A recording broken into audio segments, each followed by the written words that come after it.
Good afternoon, and welcome to Keys to Building a Successful Patient Engagement Strategy, a complimentary webinar from healthsystemcio.com, sponsored by Relay Health. My name is Anthony Guerra. I'm the editor-in-chief of healthsystemcio.com, and I'll be your moderator today. Regarding questions, you can go ahead and type them in the Q&A box in the lower right-hand corner of your screen, and you send those in whenever they occur to you. Leave the default set to all panelists. I'll be checking those out and posing them to our speakers later in the program. You can download the deck by using the URL on your screen, and I'll also send that out in the chat box, and we have a shortened URL at the bottom of all slides. And we are recording today's event, so we will have an archive available, usually within 2 business days, if not sooner, and a separate registration is required. You'll get an email when it's ready. So you see how we're going to spend our time today. We're going to go actually 45 minutes. First, we're going to hear from Bill Rieger, CIO at Flagler Hospital, and he's joined by Gina Magnus, VP of Patient Engagement. Then we're going to hear from our sponsor, represented by Doug Vine, VP of Enterprise HIE and Patient Engagement with Relay Health. And then we'll have our Q&A with Bill and Gina. So without further delay, we're going to turn it over to our speakers. Bill, I think you're going to go first. Thanks for joining us. Thank you, Anthony. Thank you for hosting this and asking Gina and I to be a part of this. There's some good news and bad news here. And the bad news is that you're going to have to hear me speak for a little while. And the good news is that we're going to get to hear a lot of Gina speaking. And she is really the one who's responsible for our patient engagement program here at Flagler Hospital. So I just want to tell a little bit about Flagler Hospital. We're a 335-bed community hospital in Northeast Florida. We are a standalone hospital, meaning we're not part of any larger health system. But we are part of a clinically integrated network here in Northeast Florida. We don't own any of our providers here. They're all affiliated, but we're in a partnership with them. In this clinical integration network, we support an ACO, and we support 2 other shared services agreements. We are about to enter into a larger network that we're calling an alliance with 2 other health systems. So very soon our world will turn upside down, and we will be very busy going from a 1 hospital system to essentially working with 7 other hospitals in 3 systems. So it's going to be a fun summer for us. We look forward to that, but we're going to focus today on patient engagement and talk a little bit about how we built our patient engagement team, which really is a part of our meaningful use team as a whole, and then turn it over to Gina, and she's going to talk about these other things in the discussion about awareness, how we engaged our patients, go over some lessons learned, where we are today, and then where we want to be a little bit in the future. So I'll jump right in here. At Flagler Hospital, essentially, I kind of share the responsibility of meaningful use overall with our CMIO. He plays a large part in this, as many of you know, meaningful use is all about clinical behavior. So he plays a large part in that, but he and I are partners in that from an executive perspective. We're certainly not alone. Obviously, the CMIO is involved, but the CFO, the CNO, the CMO, we're all part of what we call a MUT team. And this name came up before I engaged marketing. Marketing would never have come up with a name like that, but I just call it the Meaningful Use Task Team real quick, and it just kind of stuck. So we're all part of the MUT team, and essentially that's my job to lead that team. We established it in 2011 for Meaningful Use Stage 1, Year 1, and we've had that team going ever since. We had tested Year 1, Stage 1 in 2013. While we were on an old system. We had a EMR transition in 2013 in July, but we had tested 90 days with our older system, and we had tested in 2014 with our new system for Year 2 of Stage 1. And of course now we're in our 365 days, which I hope changes, but we're in our 365 days of our first year of Stage 2. Essentially, this MUT team, when we looked at what was part of Stage 2, we made recommendations to include the patient engagement team because we understood, with the requirements for a patient portal, we were going to need to engage our patients inside of the hospital. And that's not a strength of the IS department, and I want to take best advantage of the strengths in our organization wherever we have them. So we decided to engage patient engagement, and it was fortuitous that we really didn't have a formal patient engagement department even a couple of years ago. It was a little less formal than it is now, but Gina was assigned to be the VP of Patient Engagement about a year ago? Exactly a year ago. About a year ago, and has just been doing a great job in the leadership role there and has really played a large part in how we've been engaging with our patients from a patient portal perspective. They worked very closely with the IS team and nursing and registration to develop our processes for how we were going to engage the patients. And see, here's how some of the teams were involved. The IS team, we continued to provide project oversight and technical support for the portal. Registration had a huge part of this by handing out brochures and gathering email addresses. We were doing that, gathering email addresses, but we were not doing as aggressively as we should have been, and we made some changes with registration to help improve that. Nursing, of course, we had to engage them to talk to the patients before they were leaving about the portal and educate them a little bit. And Gina's going to talk about really how the patient engagement team generated awareness and how they work. We established a few processes about adding the portal info to an auto-printed discharge as part of our discharge paperwork that's given to the patients.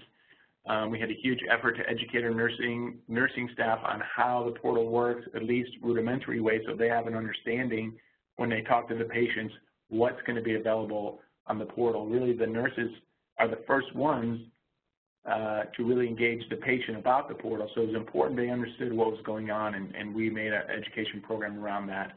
And of course, we were sending email invitations to patients that we had the email addresses for. Our particular portal that we chose requires an email address, so we've had some challenges around that and how to get that information. But really, I'm going to kind of turn it over to Gina here to talk a little bit more about her role and what patient engagement did to get us where we are today and where we will be heading in the future. Thanks, Bill. So at Flagler Hospital, the origin of the patient engagement department is actually in marketing. We had a marketing department and a customer service department, and we determined here, really, we're not just trying to market to and send messages to patients. We're trying to engage with them to change behavior. And we also, from a customer service perspective, want to deliver on any marketing messages that we're sending out. So if we're saying we're going to provide a world-class experience in our marketing, we need to deliver on that promise when they get here. The whole domain of patient engagement really for us starts with social media and events and advertising, engaging with the community, and then continuing that engagement through the person's stay at our hospital, and then after discharge with follow-up education materials and discharge information. So the patient portal fell very nicely into that process. And then, again, with an origin of marketing folks, we, of course, look at things in our own way. And our first thought is, how are we going to generate awareness about this portal? How are we going to establish a brand for ourselves? We determined that we would start with our staff. Being the largest employer in our community, the first thing we can do to educate our community is to educate our staff. And then from that, build a community campaign. So you can see to your right, our portal is Follow My Health, and that's just sort of an outline of the initial information that we started sending out in the beginning to educate staff. So we like the name Follow My Health. A lot of organizations create their own name, their own brand that fits with their hospital and their community. But right away, I thought Follow My Health was catchy. It was going to be something people could understand what the purpose of the portal was. It takes a very technical topic and makes it consumer-facing. When we branded our site, we included our clinically integrated network on the portal landing page because we are hoping to engage our physicians more in the portal registration and utilization process. So as part of our network, we thought it would be important for patients who are accessing the portal for their physician and for the hospital at the same place that similar messaging for both organizations are there. So we created an internal and external marketing campaign around the Follow My Health concept, which was a lot of fun. We started building awareness with staff. We held sign-up days in our hospital cafeteria, and we gave away free Follow My Health t-shirts to the first 200 people who signed up for the portal. Then what we did is we incentivized staff to submit photos of themselves participating in healthy activities, wearing their t-shirts. So we're sort of combining the patient portal with the whole patient engagement and population health initiative that we're really positioning Flagler Hospital and our clinically integrated network to be. So I just gave a few examples of the feedback that we got from our employees. So they are out there in Florida, where it's a beautiful sunny day today, by the way. They send us pictures of them at the gym and cycling and running and swimming and participating in all kinds of great healthy activities, which is good for us as a hospital to encourage healthy behavior and lifestyle. And again, the back of the t-shirt actually has the patient portal web address. So every time they're walking around town in their green t-shirt, they're also advertising the patient portal. Another, I forgot about golf, and the beach are out there as well. So you guys see that? Those of you who are landlocked, this nice ocean that we get to work by. So we had a tremendous amount of success with our staff, and then part of the campaign to get them to submit their photos to us is that we told them we would feature their photos in a local ad campaign. So not only did we feature staff, we also contacted some of our happy patients, our weight loss surgery patients, our cardiac rehab patients. We engaged with some local community leaders that people would recognize to get them in to participate in this I Follow My Health, Do You campaign. So really that was the hook, is I Follow My Health, Do You. And we actually are putting up some billboards around town to that effect as well. So not only were we marketing the portal on its own, but we incorporated the patient portal messaging with our service line marketing. So when we're featuring a piece about a satisfied heart patient or weight loss patient, we're featuring their participation in the portal as well. We also went around town presenting to community groups and meetings. We set up every month at our wellness center to sign up anyone who's recently been prescribed our cardiac rehab services.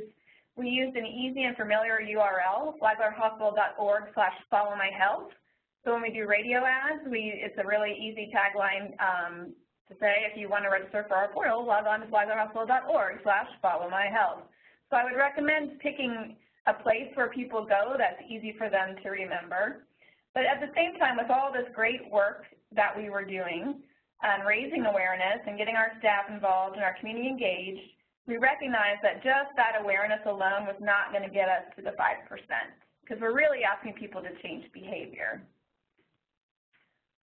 So we have this process in place where we do engage with patients while they're inpatients one-on-one. The one-on-one portal registration, it seems kind of overwhelming. Where do we start? So we ran an analysis of our daily discharges and how many would we need to achieve the 5%. So we set the daily target of every day we need to register at least 5 to 7 patients to meet that mark.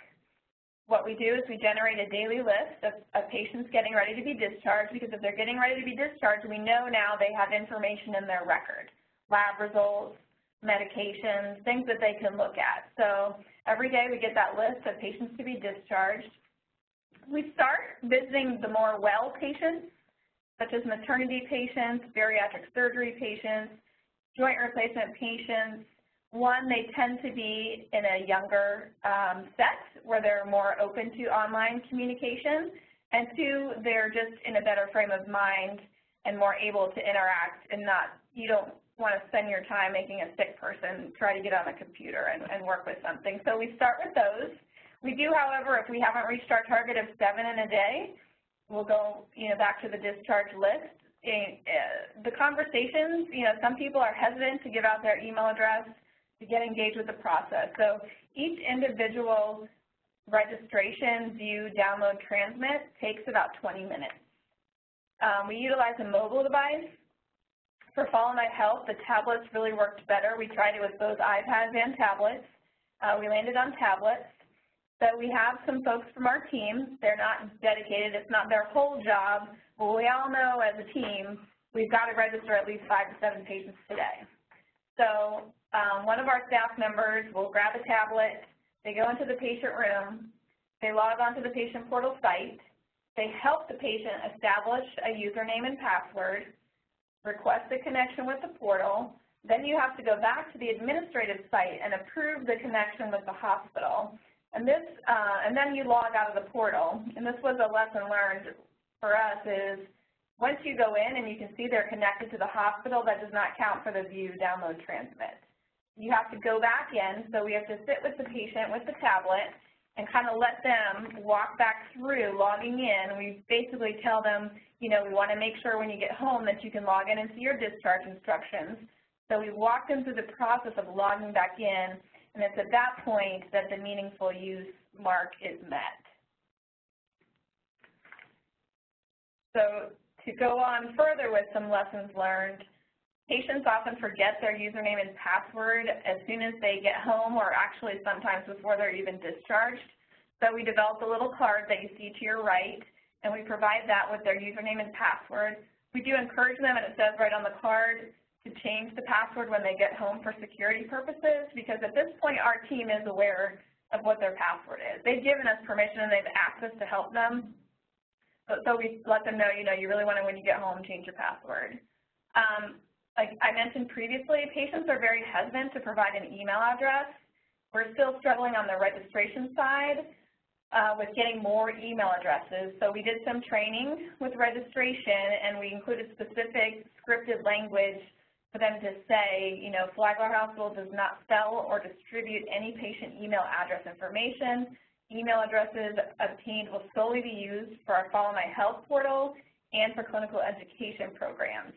So having the conversation with the patient and scripting the registration folks was helpful, and my team uses that same script when they go into the room. We also learned that proxy forms are key. A lot of the family members of elderly patients are the ones most interested in using the portal.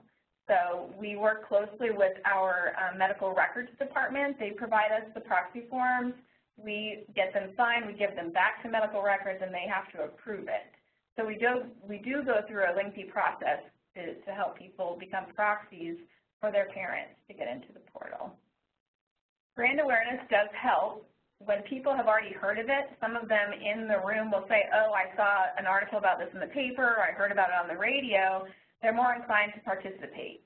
Again, particularly with the Medicare population, there's a lot of hesitancy on, I don't want my medical records out there.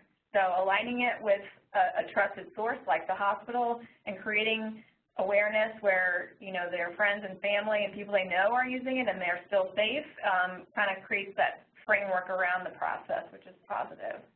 And then, you know, the final lesson learned is that accurate reporting is a struggle. We're still continuing to understand why some patients are not being counted. And as I said in the beginning, we thought we were doing great. You know, every day we've hit 20 people, but only 4 of them counted because they weren't actually viewing, downloading, and transmitting the information. So that going back in part of the process is important, and also to understand that people think they have registered for the portal, and somehow, or they have, but they've never connected with your hospital.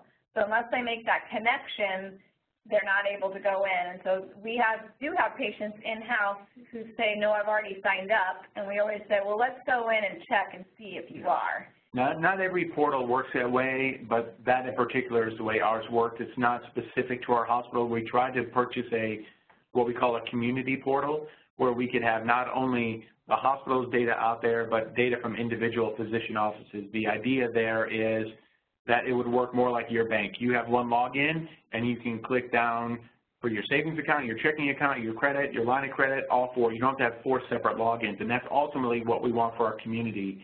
And we had to find a tool that would allow us to do that because we don't have a central database of all of our clinical information. Again, all of our providers are independent, and they have their own EMRs in their office. So we had to choose a portal that would allow us to do that, and that is what led to, yes, you register for the portal, but you're not connected to Flagler Hospital. And once they figured out how to do that, a lot of them have gone on their own and made the connection to their provider as well. So now they have multiple sources of data out on their portal, which we hope, you know, to see more of, obviously. Yes, they really, particularly our bariatric program is one of our most well-known programs, and those patients are really happy. They're very web-savvy patients, and so when they can go in and connect to the hospital and to their bariatric surgeon and see all that information in one place, it's really actually adding to the patient experience as well. And we're really thinking that we're seeing a lift in our discharge instruction questions on the HCAP survey because people are able to log back in and look at their discharge information when they get home. So those are some of the lessons learned, and then, you know, how are we doing?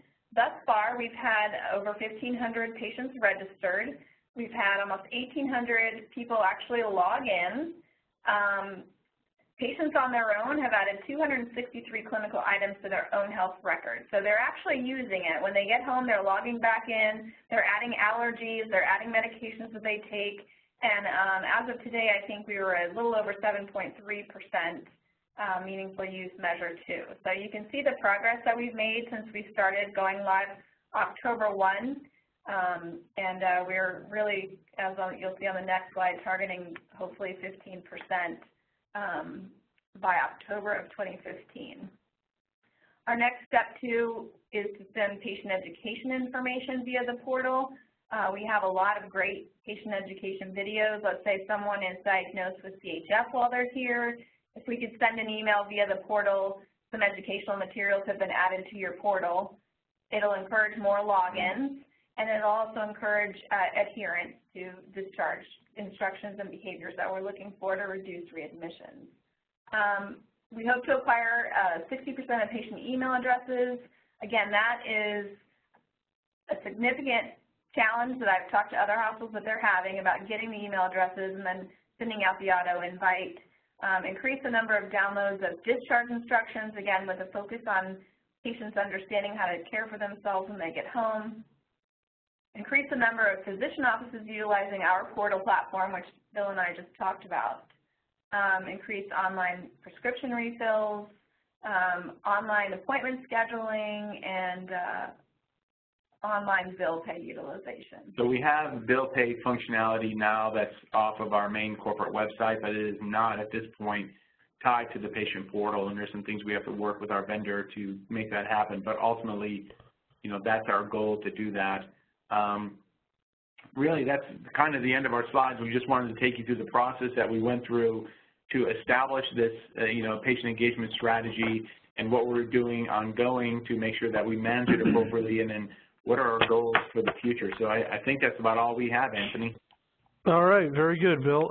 And Gina, thank you so much, and we're looking forward to the Q&A. Before we hear from Doug, I want to just remind people to send your questions in, and we'll take a look at those in a few minutes. So with that, I want to turn it over to Doug, who is joining us from Relay Health, who's our sponsor today. Doug? Great, thank you, Anthony. Good job, Bill and Gina. I really like the fact that you guys are thinking about patient engagement as more than just a portal, more of a systematic approach. We find that, you know, thinking about process and tools and bedside registration all helps with the achievement of meaningful use. I also like the fact that you guys are setting really strong measurable goals of increased patient adoption. Those are all great things. In my short 5 minutes, I'm going to cover 3 perspectives to consider as you're embarking on defining your more long-range patient engagement strategy and capabilities. The themes I'm going to share today are really curated through many customer conversations across the country. And I think the phase that most health systems are in right now they're really coming up for breath after the Meaningful Use 2 rush, as Bill and Gina just kind of went through on their own. And they're all asking themselves, you know, what's next? Where do we go beyond meaningful use? Which, if you think about it, meaningful use really is driving more patient adoption than real patient engagement. And so how do we move from patient adoption to patient engagement, I think, is on the forefront of most health systems across the country. And I think when you think about it strategically, you know, the strategies will vary from health system to health system. We're finding that there are, you know, a few macro themes that are coming up from our conversations. And the key insight is making sure that your patient engagement strategy is not a standalone strategy or set of tactics. Rather, your patient engagement strategy needs to be thought of as a key driver of your overall business strategy. And making sure that it's part of that level of conversation is critical.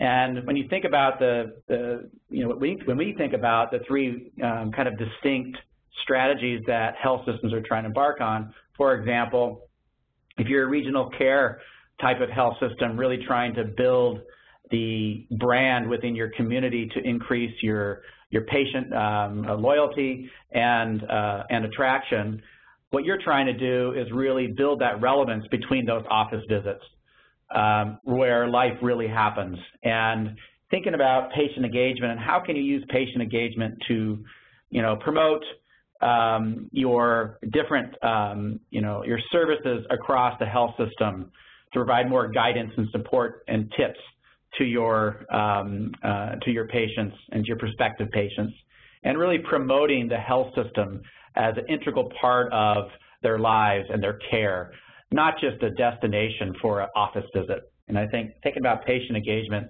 in that context between those office visits is something everybody should be considering. For those health systems that are on the forefront of taking on risk and moving towards a value-based care model, I think from a patient engagement standpoint, a strategy to consider is how do you manage the continuum of care? If you're being incented and you're taking risk on following evidence-based protocols, how do you ensure that patients are clear on what those key steps are within a continuum of care, as well as the care team, and how do you coordinate that across the continuum of care? So things like providing reminders that help patients comply with treatment regimens, or making it possible for patients to get questions answered without actually coming in to see the doctor, or allowing patients to input and track health data so physicians can monitor their health between visits and proactively address issues. Really trying to be proactive in enabling that patient to collaborate in their care in a confident way across those multiple settings, which tends to be very confusing. The third thing we're finding is there's a lot of consolidation happening in the industry. A lot of health systems are being acquired and organizations are acquiring. And we're not finding that those acquirers are really trying to rip and replace all their IT investments and start anew. Rather, they're trying to drive operational efficiencies and enabling to connect those different IT investments so that data flows freely. And so thinking about how do you simplify the patient experience by providing access to unified data through one interface, kind of like what Gina and Bill were talking about. They're trying to connect multiple EMRs and create that single point of access for the care team and the patients. That's super important. And making sure you choose systems that scale across that diverse environment to build that enterprise connectivity. So I think, trying to be relevant between the office visits is a key patient engagement strategy to consider. Managing the continuum of care to enable value-based reimbursement models, and really driving operational efficiencies to ensure that all your systems are connected are key strategies to consider as part of a broader business strategy within your health system. The other thing we're trying to reinforce is that there's clearly a consumerism trend happening within healthcare. And I think we need to think differently about patients and start thinking of them more as consumers, not patients. Patients tend to be passive, reactive, follow prescription. Rather, consumers are very active. They're evaluating options, looking for information, looking for choices. They're proactive in seeking different alternatives. They're actually collaborating on behalf of their care.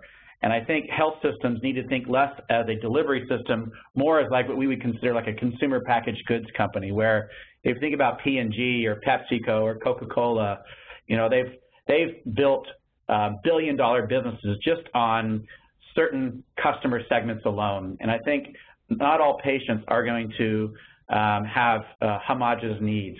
There are different segments. There's the healthy that we want to keep healthy and keep out of the ER. There are the pre-chronics that we want to help intervene so they don't become chronics. And then there are the chronic patients out there that we want to help manage their chronic condition in the most efficient and easy way possible for them and for the system. And all of those require different patient engagement strategies. So the counsel is to de-average your patient population and look at different patient segments. Try to understand the different needs of those different segments, the attitudes, the incentives that drive engagement and behavioral change, and really try to deeply understand those at a more granular level, not at an average level. And I think that shift to that mindset is going to be critical to be successful in the future in your patient engagement strategy. And I think the last point, the third point I want to make is no matter what type of health system you are or what your strategy is, consumers and providers want convenience. And you know, we know from a provider perspective, you start changing their workflows or adding workflows, you're going to get rebellion. The same thing with consumers. Consumers don't lower the bar when they deal with their healthcare. They're comparing their experiences to, you know, Amazon or Google or other brands in which they're engaging with day in and day out, which make it convenient for them to get the job done they need to get done. And so one of the biggest problems the industry needs to solve is getting to that single view, both for your care team and provider, as well as your patient. To Bill and Gina's point, no consumer is going to log into multiple EMR systems and manage that data or those tools in this day and age. So it's really important for health systems to figure out how do you create liquidity across your multiple systems and enable that single view for your care team and that single view for your patients. And if you could do that as a foundational perspective, there are many other engagement opportunities that you could build on top of that foundation that are really going to drive better outcomes and better efficiencies and more loyalty. That's the 5 minutes that I was going to take. I know that was quick, but you know, I wanted to share those three perspectives that we're hearing from our customers across the country. And I thank you for the opportunity, and always open for questions and feedback. And Anthony, I'm going to pass it back to you. All right, very good. Thank you, Doug. One final slide, and once you grab your information, it's right there. Okay, so with that, we're going to move on to our Q&A. As I mentioned, go ahead, type your questions into the Q&A box, leave the default set to all panelists so I can see it, and we're going to start with our Q&A. Excuse my voice, I do have a bit of a cold, but hopefully you can all understand me. Okay, first question. Bill, what feedback are you receiving from your patients? What additional info or capabilities would they like to have exposed through the portal? This is Gina. Our patients really do like the portal.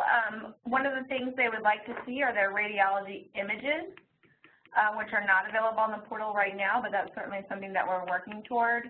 And again, I think the connectivity between their hospital records and their physician office records are something that they really want, just to go to one place for all the information. And the great thing about Follow My Health is that it will chart their lab results, whether the lab was done at the doctor's office or the hospital. It has the ability to actually create a run chart of those labs taken from each of those locations. So. Okay, very good.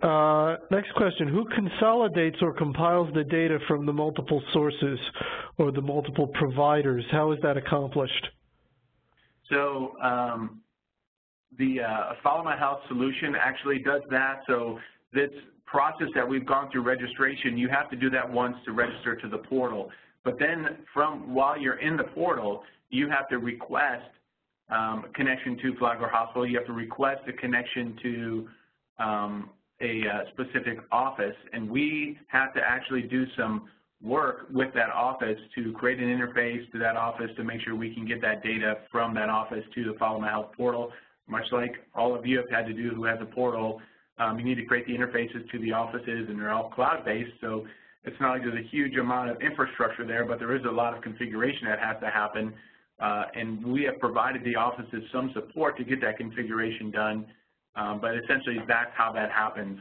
Once they send a request to a specific provider, that provider will not show up on a list even for requests unless they're connected to Follow My Health. So we have a percentage of our providers in the community connected with the interface to Follow My Health, but a lot of them yet are not, and that's one of our goals to do that. But that connection request is really what facilitates what data goes into the Follow My Health portal.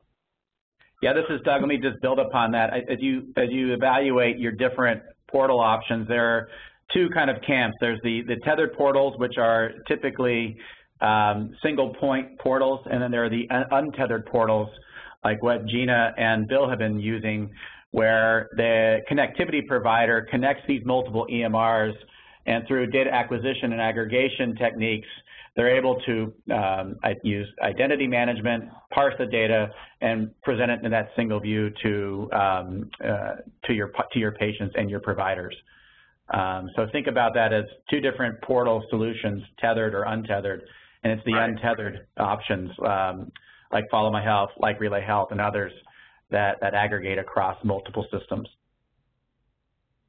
Very good. Bill and Gina, did you come up against resistance from staff in terms of workflow changes when asking them to register and introduce patients to the portal? If so, how did you overcome it? Well, I think that's how the patient engagement department really ended up being the point of contact for the registration, because we're really not asking anyone except our own team to do any additional work. The automated discharge instructions, including information about the portal, is really not extra work. It's just when the nurse is going over all the discharge information, she says, oh, and by the way, here's a flyer about the portal. If no one came to you to register you today, you can log on here and register when you get home. We haven't really asked anyone other than my department, who enthusiastically took this on because we believe it's just part of the engagement process, to do anything different. The email addresses is something we've been wanting to collect anyway because we send out patient education information via email, and that's really, in today's world, the primary contact that we need to be gathering for all of our patients. So I don't think there was a great deal of resistance, mostly because we weren't really asking anyone to do a lot of extra work. Okay, very good. Bill, talk a little bit about Gina's position. I'm thinking of other CIOs out there that are trying to make headway. Maybe they don't have someone in Gina's role. Talk about the importance of having someone in that role, and then also talk about the kind of person you want to select for that role. Give your CIO friends out there some guidance. So,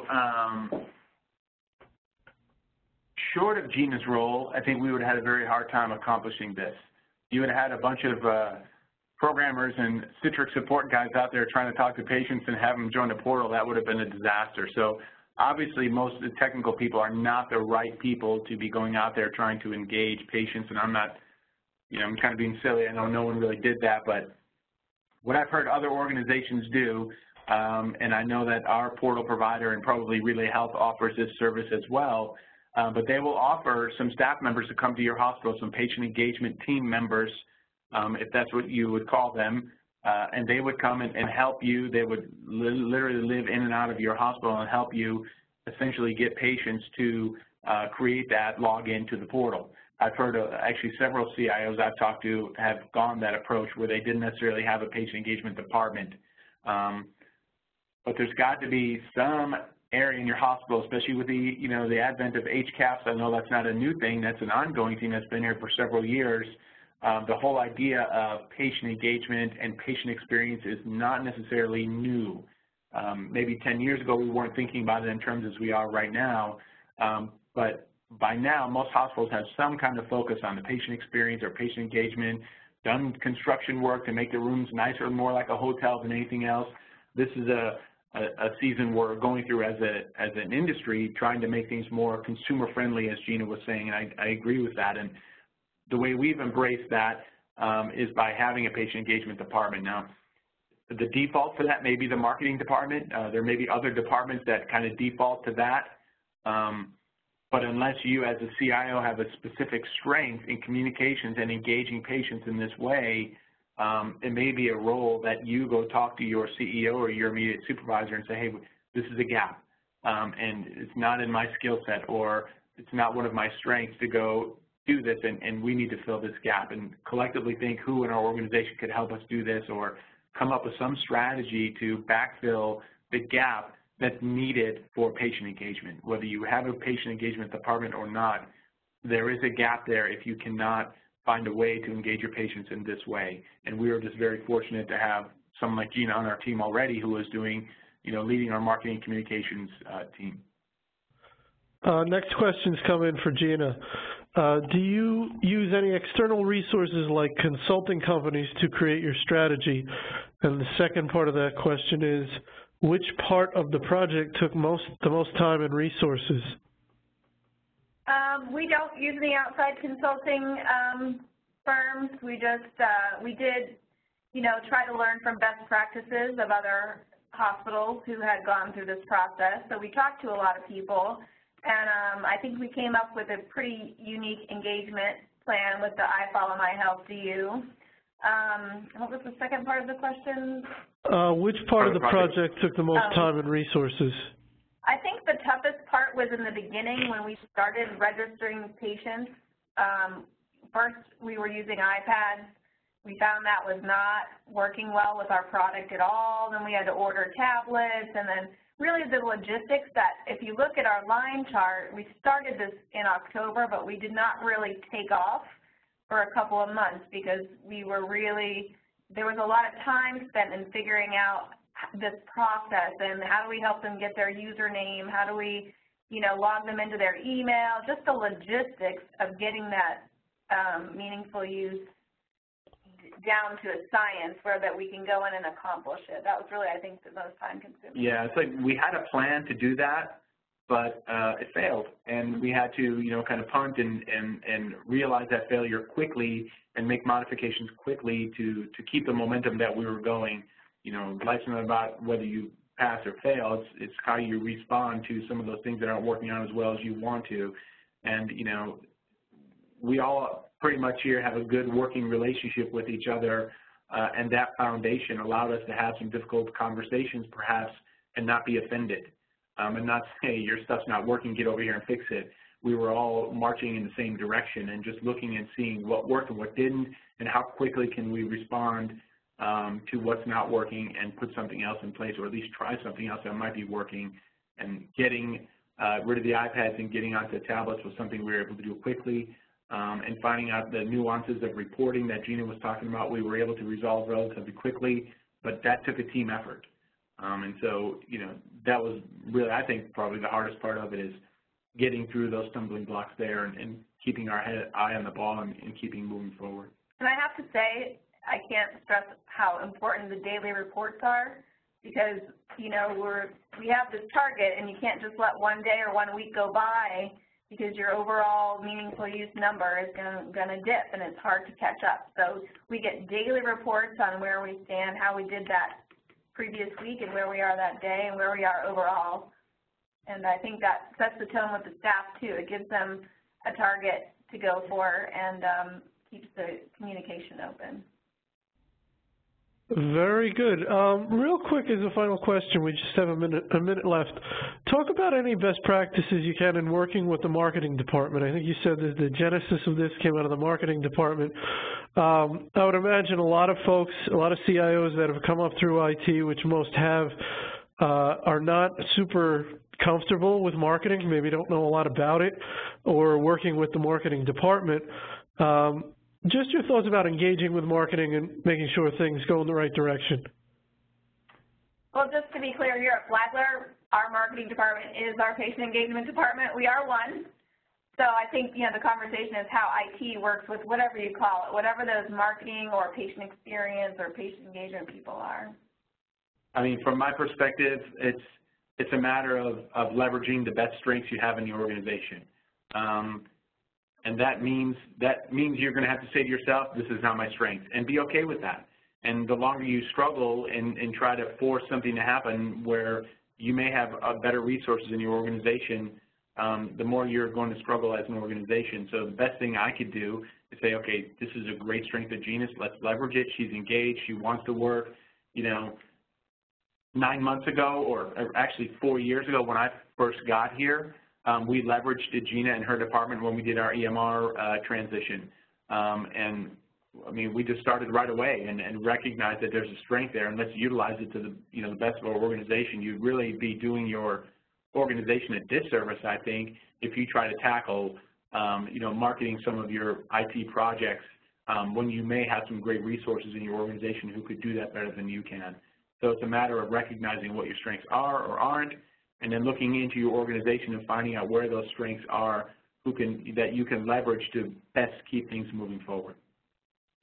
Well, that was excellent presentation and discussion, and I want to thank you both for participating, Bill and Gina. I really appreciate it. I also want to thank Relay Health and Doug for joining us and sponsoring the event and making it possible for us to deliver this good information. As I mentioned, you'll receive an email when our archive is ready, usually within 2 business days, usually sooner, and a separate registration is required. For those of you who hold the CHIME CIO certification, attending our webinars gets you 1 CEU for each event. So if you've got that credential, go ahead and let CHIME know that you've attended, and if you've asked us to, we certainly will. Questions, comments, always feel free to email me and go to our website to view our archive and our upcoming events. So again, I want to thank Bill, Gina, Doug, and Relay Health and all our attendees, and everybody have a wonderful day. Thank you.